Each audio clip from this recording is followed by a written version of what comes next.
I'm Philip Gentry, South Carolina Sportsman Magazine. Today I want to talk a little bit about one of the overlooked aspects of red fishing.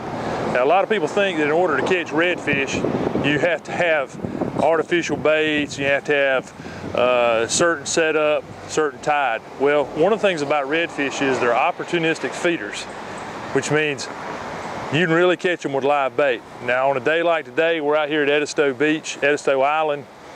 Maybe you can see the wind's blowing pretty hard, and we're not really able to get out and do a lot of casting with artificials. So one of the best ways to catch redfish, we get way back in one of the creeks, we're going to throw out cut bait.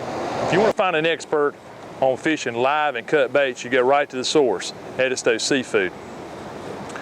So let's view this clip from a friend of mine, Captain Jimmy Skinner of Fontaine Charters, fishing the back creeks of Edisto Island using different live and cut baits. I want to be able to cast kind of back to where we were.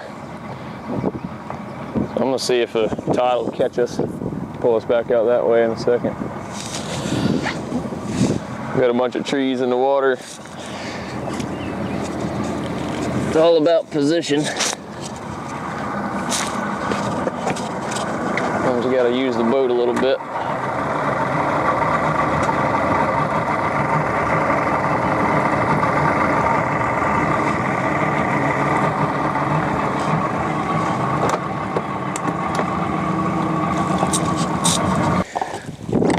Got a blue crab here.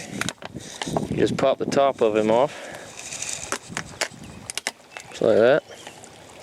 Take you a strong knife and cut him in half.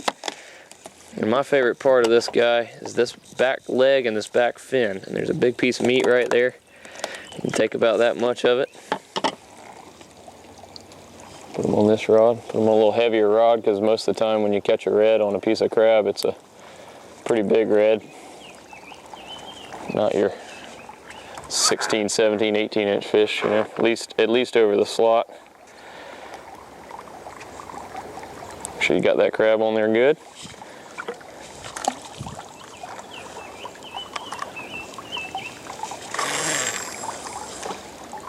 We'll let that guy sink down into those trees. And the crab doesn't have to be checked on very often because it stays on your hook pretty well. The shrimp you have to check on pretty often. Keep from getting robbed. Do a small piece of shrimp.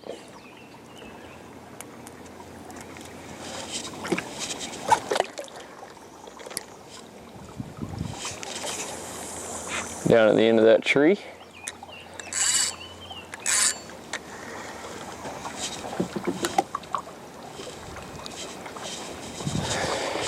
And a piece of cut whiting, just a fish that we caught while we were sitting here fishing with some shrimp. You always take advantage of that and get a little bait fish. A big redfish will eat a piece of cut bait like that all day long. You can just let this one sit close to the bank.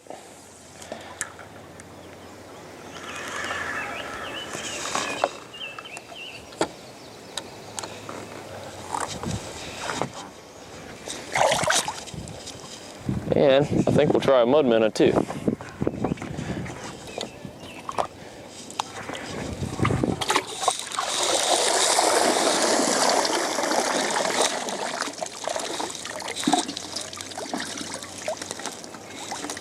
I like to pick out a big one. The bigger the better, especially for redfish. You know, this time of year there's some trout here too. So if you put a mud minnow on, you might want to throw it out, you know, a little further into the channel, into the deeper water, and give yourself a shot at catching a trout. But redfish love the mud minnows as well.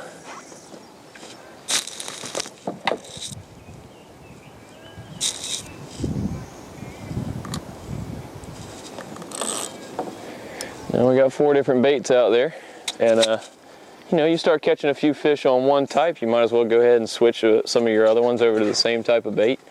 Give yourself a better chance once you know what they're feeding on.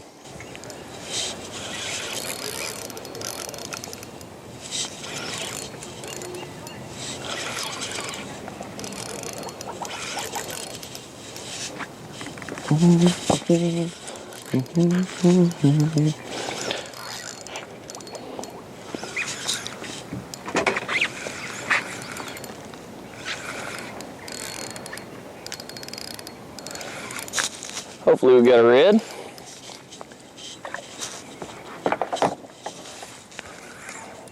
Down here in Scout Creek.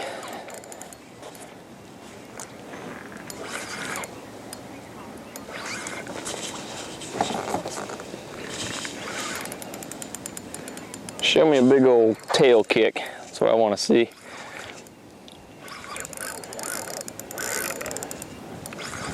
About a 25-inch fish.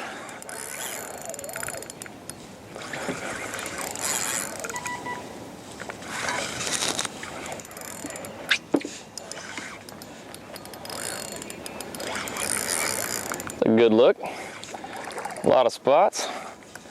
Pretty blue tail.